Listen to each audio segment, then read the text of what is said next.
Guys, welcome back to পূজার রূপঘর। আজ একটা সিম্পল ব্লগ নিয়ে চলে এসেছি। সকালবেলা ভগবানের নাম করে দিনটা শুরু করলাম। রাধে রাধে বন্ধুরা।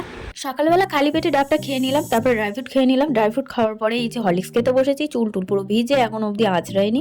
প্রচণ্ড গরমও লাগছে। আর ও বাজার থেকে নিয়ে এসেছে রুই মাছ, বললো একটু ঝিঙে দিয়ে একদম হালকা ঝোল করতে। তো আমি একদম হালকা পাতলা ঝোল করেছি, আর তার সাথে কচু শাক করেছি। মাছের মাথা আর ছোলা দিয়ে কচুর শাক করেছি। এই দুটো ভিডিও আমি তোমাদের সাথে শেয়ার করব, এই দুটো রেসিপি। তো প্রচণ্ড গরমও পড়েছে আর ভালো লাগছে না, পুরো চান হয়ে গেছি। এখনও ঘরটারও গুছানো হয়নি, ঘরের অবস্থা খুবই খারাপ হয়ে আছে। একটু এসিটাও অন করে নিলাম, প্রচণ্ড গরম লাগছে। আর এইবারে আস্তে আস্তে সব গুছিয়ে নেবো ঘরটর। এবারে লাঞ্চ করতে চলে গেলাম। লাঞ্চ করে তারপরে একটু দুপুরবেলা একটু ঘুমাবো। তো সবসময় ঘুম হয় না।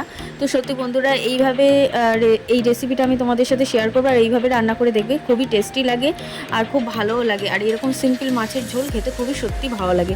তো তোমরা ভালো থেকো, সুস্থ থেকো। টাটা বন্ধুরা, আবার দেখা হবে নতুন ভিডিওতে। চ্যানেলটি অবশ্যই সাবস্ক্রাইব করো, পাশে থাকা বেল আইকনটা ক্লিক